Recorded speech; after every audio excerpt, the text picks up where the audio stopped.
नमस्कार, मैं रीमा प्रसाद। रूस यूक्रेन युद्ध का आज 8वां दिन है और 8वें दिन यूक्रेन और रूस में भयंकर युद्ध जारी है। रूस के हमलों में यूक्रेन के कई शहरों में भयंकर तबाही मची है। रूस यूक्रेन पर लगातार हमले तेज कर रहा है। चारों ओर तबाही का मंजर है। कीव और खार्किव में सिर्फ और सिर्फ धमाकों की आवाज सुनाई दे रही है। हर तरफ सिर्फ और सिर्फ धमाके हो रहे हैं। इस बीच रूस ने यूक्रेन में जमीन से आसमान तक हमले किए हैं। एक एक करके तस्वीरें इस वक्त हम आपको दिखा रहे हैं। ये तस्वीरें देखिए किस तरीके से वार किया जा रहा है। रूस पर यूक्रेन का बड़ा जवाबी हमला, और ये जवाबी हमला जो है उसकी तस्वीरें इस वक्त आपके सामने। और यूक्रेन से लड़ाई और यूरोप को लेकर कैसे निशाना बनाया जा रहा है, ये इस वक्त हम बड़ी बातें आपको बता रहे हैं।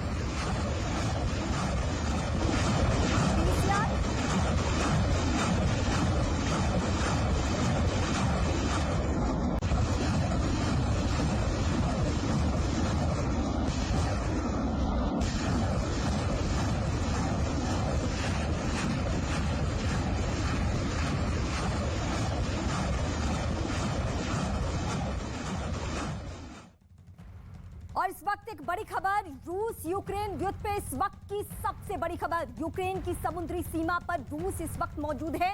वार करने का प्लान बना रहा है। ओडिशा के पास पहुंच चुका है रूस का बेड़ा।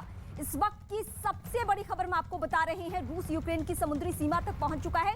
रूस का बेड़ा ओडिशा के पास पहुंच चुका है। ये तस्वीरें हम आपको दिखा रहे हैं, जहां पे जहाज पर धमाका हुआ, शिप पर मिसाइल अटैक की ये तस्वीरें इस वक्त आपके टीवी स्क्रीन पर।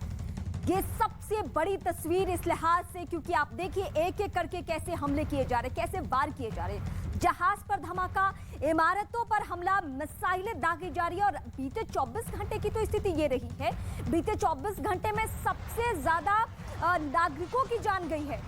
सिर्फ खार्किव की बात करें तो आंकड़ा यह है कि 34 लोग मारे गए हैं। तो एक एक करके ये तस्वीरें भी हम दिखाएंगे और तस्वीरों के बाद हम आपको बताएंगे कि क्या हालात बने हुए हैं। 8 दिन के बाद भी स्थिति इस तरीके से कि युद्ध खत्म होने का नाम नहीं। ना रूस झुकने के लिए तैयार, ना शर्तें मानने के लिए यूक्रेन इस वक्त तैयार है।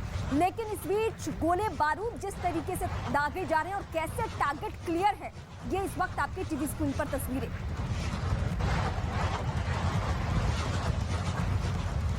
और इस बीच एक और बड़ी खबर, रूस यूक्रेन युद्ध से जुड़ी हुई ये सबसे बड़ी खबर, जहां रूस ने थर्मोबारिक हथियार तैनात कर दिए हैं। ब्रिटेन की खुफिया एजेंसी का दावा है।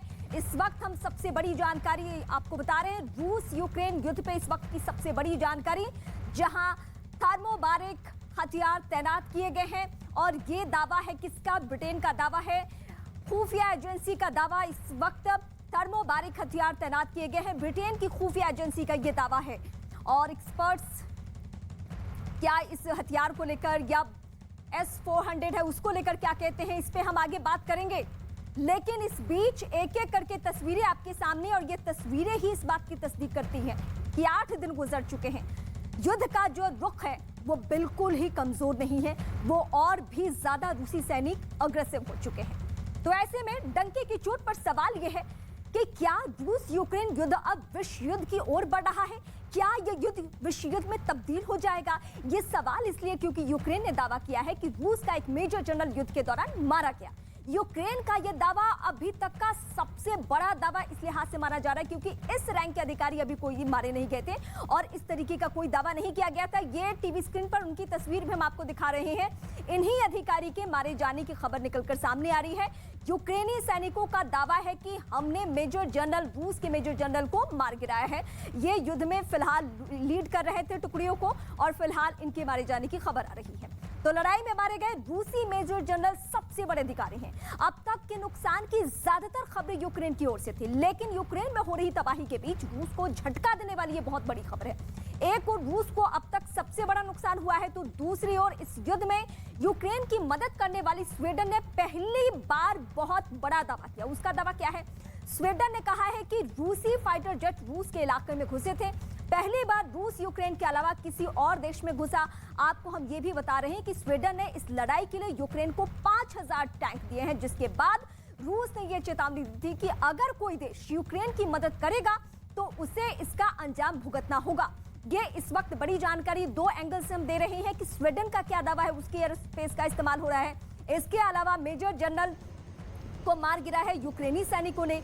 लेकिन अब एक के बाद एक भयावह तस्वीरें, ये युद्ध की वो तस्वीरें हैं जिसके जरिए आप समझ सकते हैं कि रूस के पास ताकत तो है, लेकिन ये जितनी कवायदें रूस अभी तक कर रहा है वो तमाम कोशिशें इस लिहाज से कि जल्दी से जल्दी झुक जाए यूक्रेन। लेकिन 8 दिन बाद भी अगर युद्ध में नहीं झुका है यूक्रेन तो और कितना वक्त लगेगा, ये सवाल सबसे ज्यादा है। तो रूस यूक्रेन पर आसमान से बमबारी तो कर ही रहा है, अब वो समुद्री सीमा से भी यूक्रेन को घेरने में जुटा हुआ है। क्रीमिया के दक्षिणी तट पर रूस के जहाज का एक बेड़ा देखा गया। रूस का ये जंगी जहाज यूक्रेन के ओडेसा में घुसने की फिराक में था। तो एक एक करके तस्वीरें आपके टीवी स्क्रीन पर।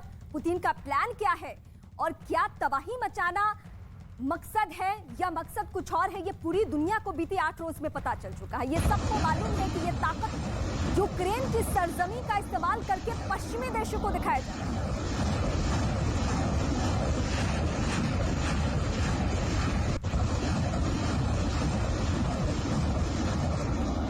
पोडियम रखवा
तो एक एक करके ये तस्वीरें हम अपने दर्शकों को दिखा रहे हैं कि कितनी तबाही हो चुकी है। लेकिन कौन कौन इस वक्त हमारे साथ जुड़ रहा है वो भी हम अपने दर्शकों से परिचय करवा दें। इस वक्त हमारे साथ एक बड़ा पैनल जुड़ रहा है जिसके जरिए हम समझेंगे कि युद्ध आज 8वें दिन किस स्थिति में है और अब रूस की क्या प्लानिंग है। लेकिन इस बीच एक और बड़ी खबर, यूक्रेन की सेना का बहुत बड़ा दावा है। इस वक्त की बड़ी खबर, अब यूक्रेन कर रहा है जवाबी हमला, आत्मरक्षा से अब यूक्रेन आगे बढ़ चुका है। यानी अभी तक ये जो लड़ाई थी आत्मरक्षा के लिए थी, लेकिन जिस तरीके से अधिकारी के मारे जाने की खबर आ रही है या जैसे वो नुकसान पहुंचा रहे हैं उससे अब ये यूक्रेन के लिए लड़ाई बहुत आगे की हो चुकी है। अब उसका मकसद बिल्कुल साफ है। लेकिन ये भी सबको मालूम है कि यूक्रेन जिस भी हद तक इस युद्ध में आगे बढ़े, रूसी सेना अगर अपनी पूरी ताकत का इस्तेमाल करे या पुतिन अगर अपनी पूरी ताकत का इस्तेमाल करते हैं तो फिर बहुत ज्यादा परेशानी होगी।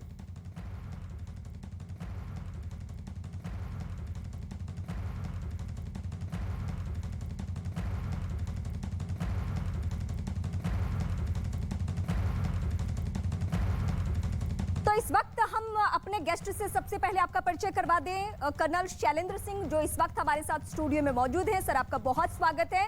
एम्बेसडर दीपक वोहरा, पूर्व राजनयिक, और एम्बेसडर पिनाक चक्रवर्ती इस वक्त हमारे साथ जुड़ेंगे। सर आप दोनों का भी बहुत स्वागत है। और इस बीच जो युद्ध की हम तमाम तस्वीरें अपने दर्शकों को दिखा चुके हैं, अब हम यहाँ एक मैप प्ले करेंगे और मैप के जरिए हम अपने दर्शकों को बताएंगे कि अब क्या सिचुएशन है, रूस कहाँ पे है। इस मैप में हम आपको बताएंगे कि रूसी सैनिकों की भूमिका कहाँ पे है। कल ये दावा किया गया था कि हमने किस इलाके को, ये जो इलाका है खेरसोन के इलाके को हमने कब्जा कर लिया है, ये रूस का दावा है। लेकिन अभी जो हम मूवमेंट अपने दर्शकों को बता रहे हैं, खार्किव और क्यू ताबड़तोड़ हमले किए जा रहे हैं। मैं सर चाहती हूँ कि आप जरा यहाँ पास आ जाइए और हमारे दर्शकों को जरा बताइए कि अभी रूसी सैनिक जिस सिचुएशन में है वो किस तरीके से अब टारगेट क्लियर करने की कोशिश कर रहे हैं। देखिए, किसी भी ताबड़तोड़ हमले सर हो रहे हैं। किसी भी सेना का जो अटैक करती है उसका एक एम बड़ा क्लियर होता है कि आप पहले कब्जा करने से पहले उस पर बमबारी करें जी। ये बमबारी की जो स्टेट है वो अब मुझे लगता है खेरसांग में खत्म हो गई। बिल्कुल। अब जो चल रहा है वो खार्किव चल रहा है और कीव चल रहा है, ये सिर्फ 2 जगह। इसमें भी अब खार्किव पर अटैकिंग मोड पर रशियन आर्मी आ गई होगी। इस वजह से थोड़ा सा आप कीव के ऊपर ज्यादा प्रेशर देख रहे हैं इनडायरेक्ट फायर का। इनडायरेक्ट फायर का मतलब है कि आपकी आर्टिलरी, आपके रॉकेट्स, आपकी मिसाइल्स, ये अब इधर ज्यादा कंसंट्रेट करेंगी, क्योंकि इधर पर आपकी जो रशियन सेना है जितना जिस शहर को कब्जा करना है उसके करीब जाएगी, उतने ही मिसाइल और रॉकेट अटैक और आर्टिलरी अटैक कम होंगे शुरुआत में, अभी जब फौज जा रही है। अभी हम अपने दर्शकों को बता रहे हैं कि ये जो क्यू है, ये तो टारगेट क्लियर है कि तख्ता पलट करना है, तो सबसे पहले इसको काबू में मैं भी इस पर आने वाला लेकिन सर S-400 या इस तरीके की और मिसाइलों की बात आ रही है कि अब उसका भी इस्तेमाल रूस करने वाला है। वो इसलिए क्योंकि अब उसे दिख रहा है कि नॉट ओनली यूक्रेन बट हो सकता है इन नियरेस्ट फ्यूचर अगर किसी भी वजह से दूसरे देश बीच में आते हैं तो वो डायरेक्टली तो आएंगे नहीं, वो या तो अपनी मिसाइल्स के थ्रू आएंगे और या अपने एयरक्राफ्ट के थ्रू आएंगे। वो आ भी रहे हैं, मतलब हथियार दे रहे हैं। मैं इसीलिए कह रहा हूं। सो जब ये दो ऑप्शन है तो इस वजह से आपका S-100, 400, 500 जो भी इस्तेमाल करेगा वो रशिया पूरी तरह से करेगा, क्योंकि अपनी फोर्सेस के डिफेंस के लिए उसके पास S सीरीज ही है।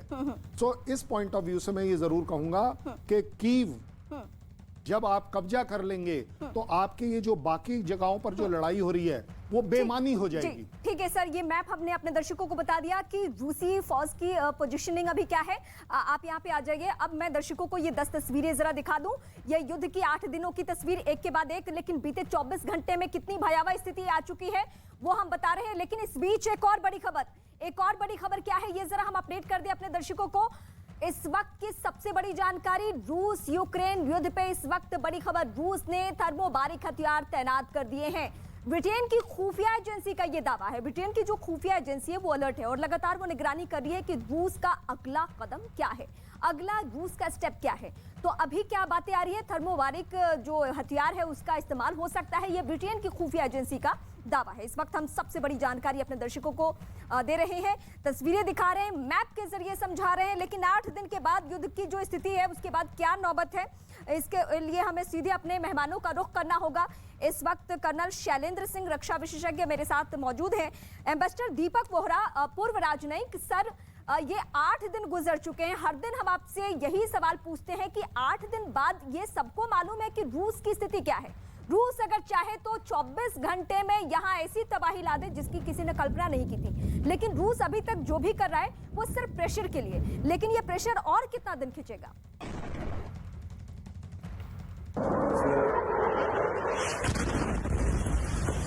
विशेषज्ञों से मैं न्यूयॉर्क में हूं, जैसे आप देख रही हैं सूर्योदय का समय है। हाँ सर। यहाँ पर जो मैं देख कर रहा हूँ, मैं एक चीज बताना चाहता हूँ, सैचुरेशन कवरेज, और उसमें बताया जा रहा है पुतिन बदमाश है, चोर है, डाकू है, गुंडा है। आपकी तारीफ करता हूँ कि आप लोग बहुत बैलेंस्ड कवरेज हमको दे रहे हैं कि वहां पर क्या हो रहा है इस समय। 7वां 8वां दिन जो आपने बताया वो सही है।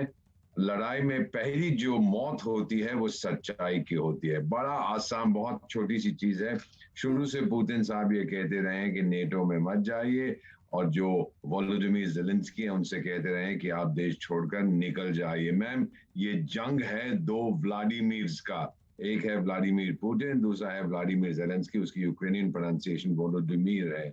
और जो कोलैटरल डैमेज अमेरिकन लोग कितनी बुरी तरह से कहते हैं वो हो रहा है यूक्रेन में। अब पूरी तरह से नष्ट क्यों नहीं कर रहा? क्योंकि इट डज नॉट वांट, जो अंग्रेजी की कहावत है, the peace of the graveyard, वो खंडर के ऊपर राज नहीं करना चाहता। कभी से उसकी इच्छा नहीं थी कि मैं राज करूं, क्योंकि मैम याद रखिए, रूस को धरती की आवश्यकता नहीं है, जमीन की। 10 घंटे लगते हैं ईस्टर्न पार्ट ऑफ रशिया से वेस्टर्न पार्ट बाय एयर जाने में, भारत में 3 घंटे लगते हैं। तुलना के हिसाब से आप समझ सकती हैं। चाहता यह है कि नेटो फोर्सेस, नेटो हथियार मेरे डोर स्टेप पे नहीं आए, और ज़ेलेंस्की अगर चाहता है कि जरूर आए तो ज़ेलेंस्की को जाना। सर, मैं आपके पास आते हूं। ज़ेलेंस्की की रूस को बड़ी चेतावनी। इस वक्त यूक्रेनी राष्ट्रपति ने यह कहा है कि रूसी सैनिकों को भाग जाने की सलाह दी है, रूसी सेना को तबाह करने की धमकी ज़ेलेंस्की की तरफ से। जिंदगी चाहते हो तो वापस लौट जाओ, इस वक्त की सबसे बड़ी खबर, जहां यूक्रेनी राष्ट्रपति ने रूस को बड़ी चेतावनी दी है, रूसी सैनिकों को सीधे वहां से यानी यूक्रेन की सरजमी से भाग जाने की सलाह दी है। रूसी सेना को तबाह करने की धमकी भी दी गई है, जिंदगी चाहते हो तो लौट जाओ। ये ज़ेलेंस्की का दावा भी, चेतावनी भी, लेकिन इसके मायने क्या हो सकते हैं? क्योंकि ये किसको दिया जा रहा है धमकी? ये किसको दी जा रही है? रूस को। वो रूस जो कि दुनिया में दूसरे नंबर पे है सैन्य ताकत और हथियारों के मामले में। कर्नल शैलेंद्र सिंह, ये जो चेतावनी है, आप लोग युद्ध को देखते रहे हैं, क्या मतलब इसको किस तरीके से लिया जाए? क्योंकि ये चेतावनी तो रूस को दे रहे हैं, वो रूस जो कि ताकतवर है। मैं जेलेंस्की साहब से ये जानना चाहूंगा हाँ। कि अगर रूस आपके सिपाहियों को बोले कि छोड़कर चले जाओ, आप मान जाएंगे इस बात को? एज अ फौजी, this is a joke, this is just a gesture. Zelensky साहब अपना पुराना एक्टिंग जो करियर है वो शायद बीच में ला रहे हैं। नो, कोई सोल्जर आपकी इस एडवाइस के वजह से फौज छोड़कर नहीं भागेगा। ये आपको भी पता है, ये रूस को भी पता है, ये सैनिकों को भी पता है, मुझे भी पता है। बिल्कुल। सबसे बड़ी बात है जेस्चर क्या है, उसका मीनिंग क्या है। उसका मीनिंग अब ये वो एक ब्रेव फ्रंट अपना दिखा रहे हैं, ब्रेव फेस दिखा रहे हैं कि अब यूक्रेन आमने सामने की लड़ाई लड़ेगा, क्योंकि अब वो स्टेज कीव में आने वाली है। क्योंकि जैसे ही आप देखेंगे कि रशियन फोर्सेस अंदर आ जाएंगी तो ये अब मैन टू मैन लड़ाई शुरू होगी, स्ट्रीट टू स्ट्रीट लड़ाई शुरू होगी, जिसमें दोनों का ही नुकसान होगा। कौन भागेगा कौन नहीं भागेगा ये सबको पता है। हाँ। हम अगर ये कह दें कि जेलेंस्की साहब आपके भाग जाने से लड़ाई रुक जाएगी, आपको क्या लगता है रुक जाएगी? बिल्कुल नहीं। रशिया की लड़ाई सिर्फ जेलेंस्की को हटाने की नहीं है, उसकी लड़ाई है कि आप नेटो ज्वाइन नहीं करेंगे, नेटो का कोई बेस यहां नहीं रखेंगे। 4-5 कंडीशंस उन्होंने लगाई हैं। मैं कहता हूं साथ ही साथ 1 मिनट के लिए अगर हम बात कर लेंगे, चलिए जी, बाइडेन साहब बोलते हैं कि हम इतना सारा सामान आपके यहां दे देंगे। आप कैसे देंगे वो सामान? कीव पर ये सारा 5000 टैंक अगर कोई देगा, 2700 एंटी एयर मिसाइल देगा, ये पहुंचेगी कैसे? ये भी अपने आप में क्यों? क्योंकि अगर आप ब्लैक सी रूट देख रहे हैं, वहां पर भी अब उनका बेड़ा आ गया है। और वो बेड़ा अभी रिसेंटली क्यों आया? 1 महीने पहले क्यों नहीं आया? 10 दिन पहले क्यों नहीं आया? क्योंकि अब उन्हें मालूम है कि बाहर से सहायता आ सकती है, पहुंच सकती है। उसको रूस ब्लॉक करेगा, पहली बात। सबसे बड़ी बात इसके अंदर, दोनों ही कंट्रीज अब नो मैं रिटर्न आपके पर पास आती हूँ। इस बीच एक और बड़ी खबर, मैक्रो ने पुतिन से 90 मिनट की ये बातचीत की है। रूस यूक्रेन युद्ध के बीच ये बड़ी खबर आ रही है, जहां पे 90 मिनट तक बातचीत किसकी हुई है? मैक्रो की पुतिन से बातचीत हुई है। लेकिन इस बातचीत में क्या बातें हुई है कि 90 मिनट ये बातचीत खींची है, ये हम अपने दर्शकों को बता रहे हैं। लेकिन पुतिन चाहते तो नहीं है कि ये हालात बने, क्योंकि टेबल टॉक भी अगर करने की कोशिश की गई तो पहला पहल किसने किया? रूस ने ही किया था। और इस बीच मैक्रो की पुतिन से फोन पर बातचीत हो रही है। एम्बेसडर पिनाक चक्रवर्ती जो कि पूर्व राजनयिक है, इस वक्त मेरे साथ जुड़े हुए हैं। सर, ये तमाम कोशिश जो की जा रही है रूस की तरफ से, सबको मालूम है वो अपने भविष्य को सुरक्षित करना चाहते हैं और इसीलिए वो नहीं चाहते हैं कि पश्चिमी देशों का दखल यूक्रेन पे हो। लेकिन इस बीच मैक्रो की पुतिन से अगर 90 मिनट तक बातचीत होती है तो इसको किस तरीके से लिया जाए? मुझे लगता है प्रेसिडेंट मैक्रो अभी भी कोशिश कर रहे हैं पुतिन साहब से बात करने की और उनको समझाने की शायद कि भाई सीज फायर कर लीजिए और जो बातचीत चल रही है उस पर गौर दीजिए। पर मुझे तो नहीं लगता कि प्रेसिडेंट पुतिन अब रुकेंगे। ये जो अगर आप मैप देखें यूक्रेन का, तो उसमें बीच में एक बहुत बड़ी नदी है जो मेरे ख्याल 4थी बड़ी नदी है यूरोप में, उसका नाम है नाइपर। और कीव उसी नदी पर है। तो मुझे लगता है उनके जो फोर्सेस हैं, टू प्रॉन्ग्स हैं उनके। एक तो लैंड में नाइपर नदी तक पहुंचे और साउथ में जो ब्लैक सी कोस्ट है उस पे दखल कर ले, क्योंकि जो भी अगर कोई सामान वगैरह वहां से आता है मदद के लिए, उसको रोका जा सके। सो ये स्ट्रैटेजी लग रहा है मुझे नहीं लगता कि वो वेस्टर्न यूक्रेन में खास इंटरेस्टेड है। वो मुझे लगता है क्योंकि उनकी जो अगर मूवमेंट देखें, जो ट्रुप मूवमेंट्स वगैरह हो रही हैं, वो मुझे लगता है वो नाइपर रिवर तक कब्जा कर लेंगे।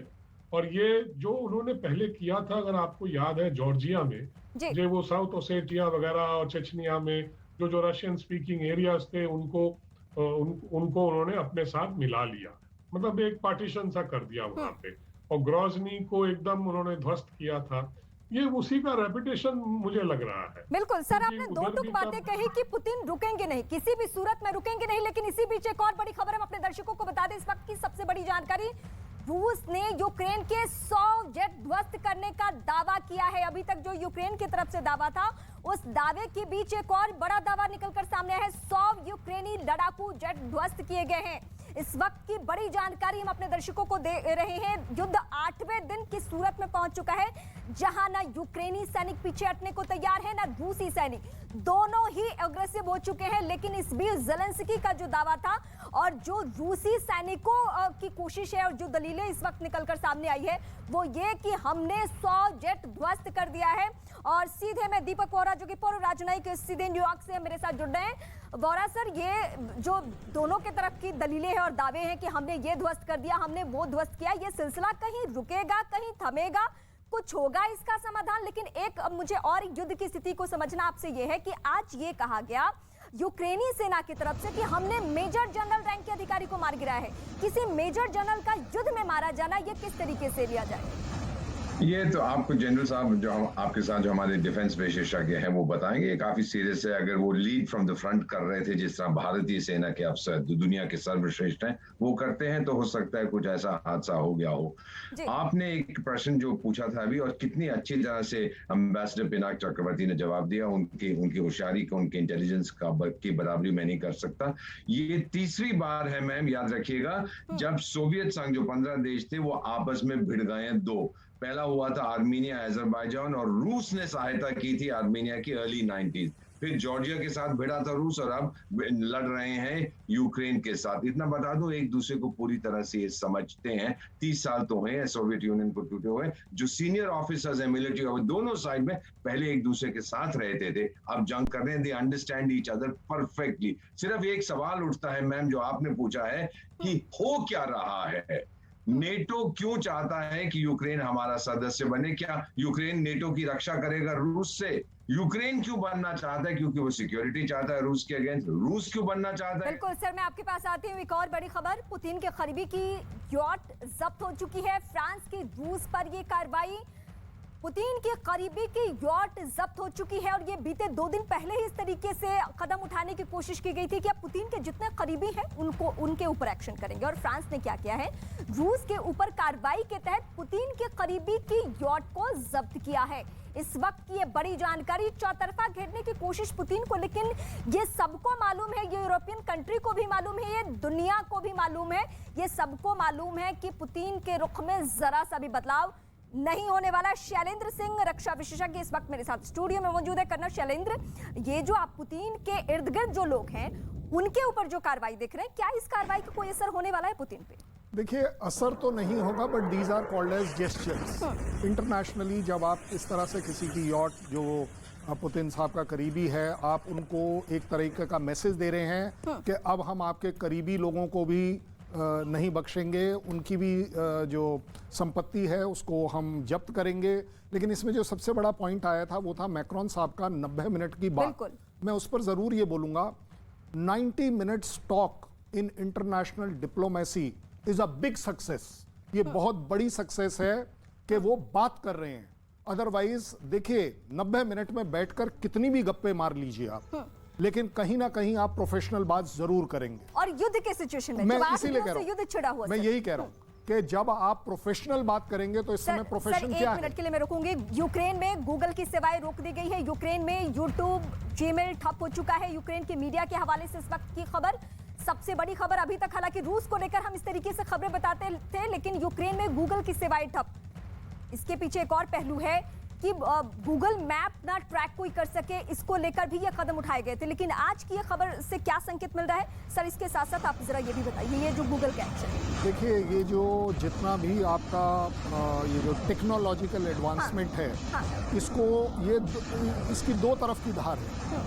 पहली धार ये है दुश्मन के लिए कि अगर आपका गूगल काम कर रहा है, आपके GPS सिस्टम्स काम कर रहे हैं, तो एनिमी जो इस समय यूक्रेन के लिए रशियंस एनिमी हैं, ये आपस में लिंक अप कर सकते हैं, आपस में कम्युनिकेट कर सकते हैं, आपस में काफ़ी कुछ कर सकते हैं। यूक्रेन के फेवर में नहीं है। Ukraine would like to stop that. Same thing Russia would also like to stop कि ये सारा का सारा यूक्रेन के सैनिकों को, लोगों को ना मिले। क्योंकि जिस तरीके का, जैसे अभी हमने देखा था परसों कि उन्होंने वो टीवी टावर का पूरा वो सिस्टम उड़ा दिया। क्यों उड़ा दिया? क्योंकि उन्हें दिख रहा था कि इस टावर के थ्रू पूरे यूक्रेन में आप संदेश भेज रहे हैं, आप लोगों को मोटिवेट कर रहे हैं। जब आपका ब्लैकआउट होगा तो आपके फ़ायदे में है। तो ये दोनों ही कंट्रीज़ के लिए एक सर, तरीके युद्ध से के सिचुएशन essential। में बस एक पहलू समझना है मुझे, युद्ध के सिचुएशन में क्या एक टारगेटेड लिस्ट होती है कि इस जगह को टारगेट करना है और इसी तरीके से क्यू या खारक्यू में वार किया जा रहा है? देखिए, जो टारगेट लिस्ट होती है वो ज़रूर बनाई जाती है स्ट्रैटेजिक टारगेट्स कि लड़ाई को अंदर जाने से पहले मैंने कौन से टारगेट्स को लेना है। जो काम दिया जाता है एयरफोर्स और मिसाइल्स, उसके बाद आता है टैक्टिकल टारगेट्स। टैक्टिकल ग्रुप्स अपने अपने तरीके से मूव करते हैं और उस मूवमेंट की डायरेक्शन और रास्ते में वो टैक्टिकल टारगेट्स लेते हैं जो उनके लिए इंपॉर्टेंट है। सर, मैं आपके पास आती हूँ। एक और बड़ी खबर दर्शकों को बता दूं, यूक्रेन के एनर्गोडार में रूसी सैनिकों ने आम नागरिकों पर हमला बोला और ये एक एक करके बड़ी बातें। रूस की सेना का आम लोगों पर हमला, यानी अब सीधे सीधे जो लोग रास्ता रोक रहे हैं उनके ऊपर भी गोलीबारी। बीते कई दिनों से ऐसी खबरें आई तो उसमें रूसी सेना अटैक नहीं करती थी, लेकिन ये जो तस्वीर इस वक्त हम आपको दिखा रहे हैं इसमें ये आम नागरिक है, यूक्रेनी नागरिक है, और जब इन्होंने रूसी सैनिकों को रोकना चाहा तो इनके बेहद करीब धमाका किया गया, जो कि आपको तस्वीरों में भी नजर आ रहा है। हालांकि ये प्रेशर की ही कवायद है, ये प्रेशर की ही कोशिश है। मैं सीधे एम्बेसडर पिनाक चक्रवर्ती के पास जाती हूँ, पूर्वराज नाइक है। पिनाक सर, ये जो आम नागरिकों पर अब वार हो रहा है या पहले की तुलना में ज्यादा अग्रेसिव हो चुकी है रूसी सेना, ये हम सबको मालूम है कि अगर रूस चाह दे, पुतिन चाह दे तो वो 24 घंटे में पूरा मटियामेट कर सकते हैं इस पूरे इलाके को, लेकिन ये प्रेशर है। लेकिन ये प्रेशर की ही कवायद कहां तक जाएगी, इसका एंड कहां है? ये डिपेंड करेगा कि उनका ऑपोजिशन क्या कर रहा है और ऑपोजिशन कहां से आ रहा है जी। क्योंकि मैं मानता हूं कि रूस ने अभी पूरा अपना ताकत नहीं लगाया है। वो नहीं चाहते थे कि सिविलियंस के साथ झड़प हो या वो इस बीच में फंसे, वो नहीं चाहते हैं, क्योंकि अगर उनको ये पूरा हिस्सा अपने साथ रखना है, मतलब रूस में मिला लेना है, तो सिविलियंस को मार के उनको फायदा नहीं है। इसीलिए मैं समझता हूँ कि ये ऑपोजिशन पे डिपेंड करेगा। वो नहीं चाहते कि सिविलियंस रास्ते में आए, पर जो आएंगे उनको डराने की कोशिश करेंगे, हटाने की कोशिश करेंगे, पर अभी तक मारा नहीं उन्होंने। पर अभी धीरे धीरे अगर जैसे ऑपोजिशन बढ़ता चला जाएगा तो और सर, मैं आपको रोकना चाहूंगी, इस वक्त एक और बड़ी खबर IAEA की रूस को लेकर क्या तैयारियां, परमाणु तैयारियों पर रूस को चेतावनी। यूक्रेन के परमाणु ठिकाने से हटे रूस, ये कहा गया है। रूस को बड़ी चेतावनी इस वक्त दी गई है। परमाणु तैयारियों पर रूस को यह चेतावनी दी गई है कि जो परमाणु ठिकाना है यूक्रेन का, वहां से रूस हट जाए। पिनाक सर, मैं जो पहला सवाल पूछी थी उसके साथ साथ मैं चाहूंगी कि ये जो इस वक्त हम ब्रेकिंग बता रहे हैं अपने दर्शकों को, उसको भी आप जरा ब्रीफ करें। मैं कुछ बोलूं या? हाँ सर, मैं आप फिर बीच में कूद जाएंगे? Sorry sir, sorry. नहीं, वो बोलने का वो एक तरीका होता है ना। अब क्या पूछा आपने? सर, मैंने ये पूछा पहला सवाल कि इसका एंड क्या है, और अभी ये कहा जा रहा है, रूस की तरफ से चेतावनी दी जा रही है कि जो यूक्रेन में परमाणु ठिकाना है वहां से रूस हट जाए, ये कहा जा रहा है। नहीं, ये तो नहीं होगा ना, क्योंकि रूस ने जो अपना उद्देश्य है वो पूरा करके ही छोड़ेगा। क्योंकि इतना बड़ा जब अभियान चलाया है, वो अभी तो वापस तो नहीं जाएंगे। वो जैसे मैंने कहा कि वो नाइपर नदी तक जाएंगे और वो उस नाइपर नदी का जो ईस्ट पार्ट जो है उस पर वो कब्जा पूरा जमाएंगे, इसमें कोई शक नहीं होना चाहिए।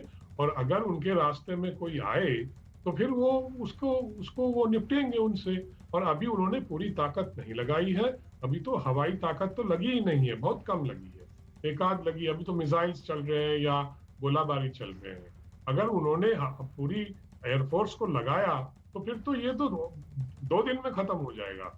तो पर वो कर नहीं रहे क्योंकि उसमें तबाही ज्यादा होगी, लोग मरेंगे ज्यादा, तो वो भी थोड़ा सा धीरे धीरे चल रहा है। ठीक है सर, मैं आपके पास आती हूँ, लेकिन इस बीच एक एक करके जरा फिर से मैं तस्वीरें दिखा दूं अपने दर्शकों को कि क्या हालात बने हुए हैं। बीते 24 घंटे में ये इस युद्ध का रुख किस तरीके से आगे बढ़ा है, और ये जो आप तस्वीरें देख रहे हैं ये कोई फिल्मी तस्वीर नहीं है, ये यूक्रेन में मौजूदा वक्त की स्थिति है। ये आप देखिए ऑयल टैंक में कैसे एक के बाद एक हमले किए जा रहे हैं। आम नागरिक अगर अब रोक रहे हैं तो आम नागरिकों पर भी वार हो रहा है। ये फिर से तस्वीरें आप देखिए, धू धू कर जलती हुई ऐसी सिर्फ तस्वीरें, वो भी आपने वेस्टर्न जो फिल्में देखी होंगी उसमें इस तरीके से फिल्में, ग्राफिक्स ऐसा इस्तेमाल होता है, लेकिन मौजूदा वक्त में ये जो तमाम तस्वीरें हैं वो सीधे सीधे यूक्रेन से निकलकर सामने आ रही है। कर्नल शैलेंद्र सिंह जो कि इस वक्त मेरे साथ स्टूडियो में मौजूद है। सर, ऐसी तस्वीरें देखकर हम युद्ध की भयावहता को महसूस कर सकते हैं, लेकिन ये भी कहा जा रहा है कि हम ये जो युद्ध देख रहे हैं पश्चिमी देशों के नजरिए से देख रहे हैं। जो पश्चिमी मीडिया हम तक खबरें या विजुअल्स या जो चीज पहुंचा रही है वही हम समझ रहे हैं। क्या ये भी सच्चाई है कि एक्चुअल बातें नहीं आ पा रही है? मैं वैसे आपको बता दूं, ये जितना हमें टीवी पर दिखाया जा रहा है, जो क्लिपिंग्स आ रही हैं, जो रिकॉर्डिंग्स आ रही हैं, this is not even 1% of what is happening. ये जो अभी हम रात में सीन देख रहे थे, ये क्या है? ये सीन ये सिर्फ उनके रॉकेट्स फायर कर रहे हैं, दैट्स ऑल।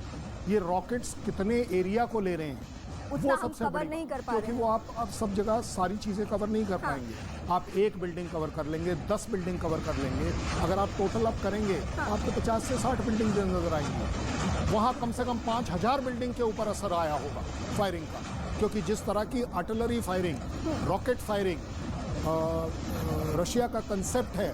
ये एक बड़ी पुरानी सेइंग है कि एक बार चाइना ने बोला कि चलिए हम आपके तरफ फायर करेंगे, तो रशियन आर्मी को 2 किलोमीटर पीछे जाना पड़ा।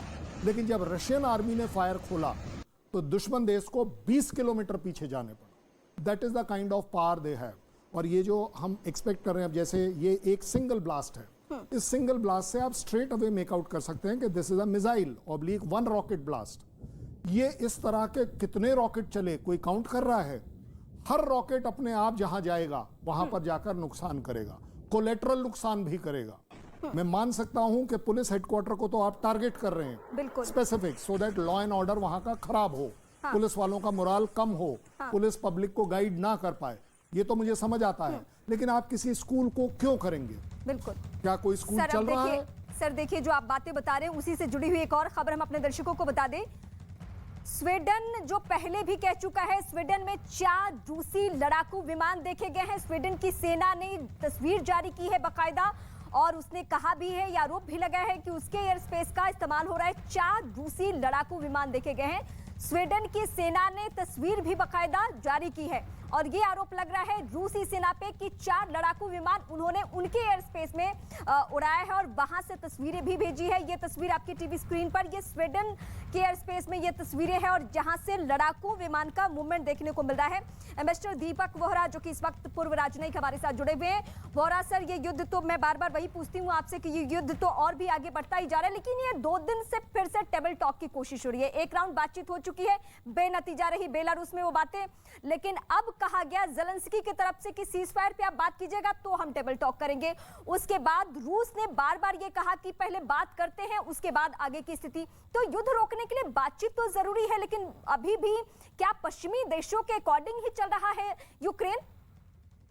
जो मीडिया परसेप्शन है, जैसा अभी जनरल साहब ने बड़े अच्छी तरह समझाया, वो तो टोटली रूस हार चुका है, क्योंकि सारा मीडिया जो है, सोशल मीडिया वगैरह, वो तो कंट्रोल्ड है वेस्टर्न इंटरेस्ट से। एक अंग्रेजी की कहावत होती है मैम कि जब कोई भयंकर चीज होने वाली होती है उससे पहले खामोशी होती है। आप कहते हैं लल बिफोर द स्टॉर्म। जो मैं देख रहा हूं, this is the storm before the लल। भयंकर युद्ध हो रहा है, लेकिन बातचीत होनी अनिवार्य है। कोई नहीं चाहता कि यूक्रेन में नुकसान हो, क्योंकि बाद में रिकंस्ट्रक्शन में फिर दावा होगा 50 बिलियन 100 बिलियन, ये सब कहानियां सुनाई जाएंगी। लेकिन सबसे बड़ी चीज इस समय जो भारत हमेशा कहता रहा है, प्लीज स्टॉप फाइटिंग, क्योंकि जॉ बात करना इज बेटर देन वॉर का कोई फायदा नहीं है। और मुझे लगता है कि ये भयंकर लड़ाई होगी, इसके बाद धीमे धीमे हल्के हल्के उसमें टेपरिंग होगी, फिर बातचीत पर ये राजी हो जाए।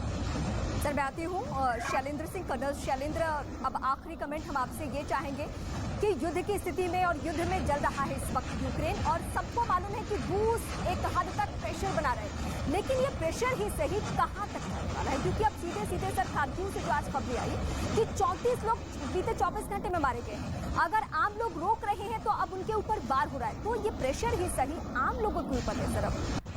और इसमें कोई डाउट नहीं, आज नहीं तो कल वो प्रेशर आम लोगों पर ही आना होता है। कोई भी वॉर में जो फौजी है, ही हैज जॉइंड फौज फॉर फाइटिंग इन वॉर, उसका अल्टीमेट एम ये रहा है। लेकिन जब आप सिविल एरियाज में जाएंगे, कीव में जाएंगे, खारकीव में अंदर जाएंगे, खारकीव उनकी पुरानी कैपिटल है अल्टीमेटली, वहाँ पर भी कुछ हेडक्वार्टर्स हैं, वहाँ पर भी काफ़ी कुछ इम्पोर्टेंट है। जब आप अंदर जाएंगे तो अल्टीमेटली आपके सामने कौन आएगा? सिर्फ फौज तो आएगी नहीं, साथ में पब्लिक आएगी। यूक्रेन इस समय प्राइड ले रहा है कि हमारे पब्लिक के लोगों को भी हमने हथियार दिए हैं और वो फाइट कर रहे हैं। अब वो किस कैटेगरी में जाएंगे? For Russia they are enemies, किसी के पास हथियार है वो सीधे सीधे फौजी है। सो इसमें जो बेसिक लॉस होगा ना, वो मानवता का लॉस होगा। दोनों ही कंट्रीज, चाहे उनके सिविलियन मरेंगे, सर, लेकिन एक बात आ रही थी कि मानवता पे असर नहीं होने देंगे अब रूस और पुतिन, इसलिए क्योंकि जो यूक्रेन के नागरिक हैं वो 70% से ज्यादा रूसियन हैं। मतलब वही भाषा, वही बोलचाल, नाते रिश्तेदार, इस तरीके से वहां का कल्चर है दोनों देशों का। देखिए, आप मुझे एक बात बताइए, ये बोल तो दिया, ये तो डिप्लोमेसी का स्टेटमेंट है कि हम कोई सिविल टारगेट नहीं लेंगे। आपको वेस्टर्न कंट्रीज के जो क्लिपिंग्स आ रहे हैं वो क्या आ रहे हैं? तो सारे यही दिखा रहे हैं कि इनोसेंट लोग मर रहे हैं। अभी आप थोड़ी देर पहले दिखा रहे थे कि जो लोकल्स हैं उनके ऊपर, उनके पड़ोस में फायर हुआ। मैं आपके पास अब आती हूँ, आखिरी कमेंट पिनाक चक्रवर्ती से भी मैं ले लेती हूँ। सर, ये युद्ध कहाँ जाएगा? ये बीते 8 दिनों की स्थिति तो हम दिखा रहे हैं, लेकिन 2 से 4 दिनों में क्या होने जा रहा है? क्योंकि बातचीत के लिए तो आज भी कुछ नहीं हुआ। एक और समस्या ये है, इधर जेलेंस्की कह रहे हैं कि हमने उनको हथियार दे दिए हैं, तो क्या वो नॉन कॉम्बेटेंट से कॉम्बेटेंट्स बन गए हैं? अब जैसे मेरे वरिष्ठ सीनियर एम्बेसडर जो न्यूयॉर्क में है, दीपक जी कह रहे थे कि ये कहाँ जाएगा। और जब आप सवाल जो आप पूछ रहे हैं, तो ये क्या स्टॉर्म बिफोर द लल है, जैसे उन्होंने कहा, बड़ा एप्टली कहा कि भाई ये रशिया जो उनका पॉलिटिकल ऑब्जेक्टिव है। देखिए, हर एक युद्ध में एक पॉलिटिकल ऑब्जेक्टिव होता है जी। सिर्फ युद्ध करने के लिए युद्ध पे कोई आता नहीं है कोई देश।